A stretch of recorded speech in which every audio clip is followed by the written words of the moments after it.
السلام علیکم ورحمت الله وبرکات.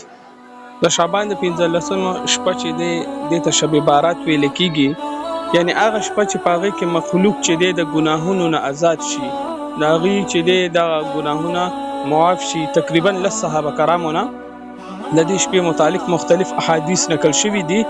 حضرت عائشه رضی الله عنها فرمایي چې د شعبان 15مې شپې چې دی ما نبی علیه السلام ولیدو، خپل بستره باندې نه نو ما چې وکته نو جنت البقیع قبرستان کې چې دی په هدیره کې هلته ما ته وفرمایل چې نن د شعبان د 15مې شعبان شپه ده، او په دې شپه کې الله پاک د دنیا اسمان ته راځي، چې کوم دا مونږ ته په نظر ښکاري دی اسمان ته راکوزیږي، او د قبیله بني کلب د هغې چې کوم چیلې دي د هغې د ویښتو نه زیات کسان چې دی ګناهګارو مغفرت کوي، بخښنې کوي.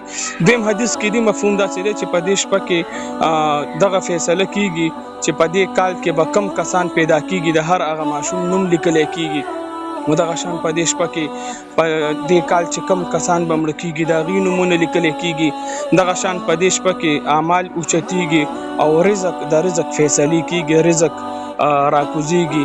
دغه شان یو بل روایت کې دي چې په دې شپه چې دی د ټول مخلوقاتو مغفرت کیږي سوای د اوو کسانو نه.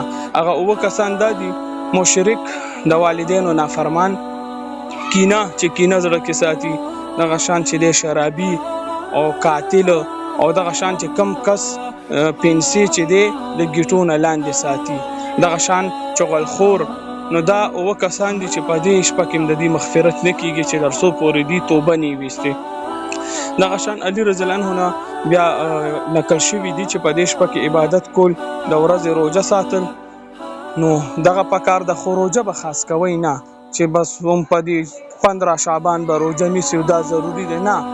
در 26 شعبانه پورې ته 1 شعبان نه 26 شعبانه پورې هر ټیم روژه نیوی شي، د ثواب په نیت تا ته به ثواب میلاویږي. خو دا ورځ به ته خاص کې نه چې نه خامخا به زه بس د 15 شعبان باندې روژه نیسم، کوم یې نه نیوه نو بس زه ګناهګار، نو په دې باندې بیا ګناهګارېږئ، د دې نه بیا ځان وساتئ. دغه شان په دې کې 3 کاره دې شپه کې کول پکار دي. لومبی دا چې قبرستان ته لاړ شي او د مړو د ثواب دپاره د هغې مغفرت دعا وکړي. خو یاد به دا ساتئ چې نبي علیه السلام په ټول ژوند مبارک کې صرف یو ځل په شب بارات کې هدیرې ته قبرستان ته تللی دی.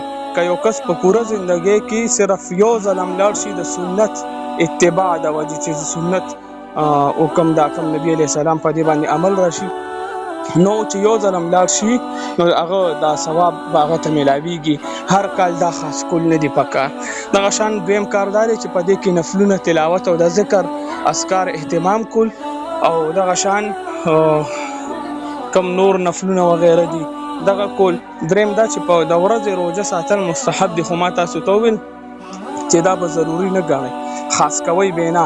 دا 15 شعبان ضرور نه ده، دا ته در 26 شعبانه پورې هر ټیم چې دی هره ورځ کوي، که 20 شعبان که 22 ته دا روژه نیوی شي، تا ته به پوره ثواب میلاویږي. الله پاک ته په دې د عمل کولو توفیق را نصیب کړي. والسلام.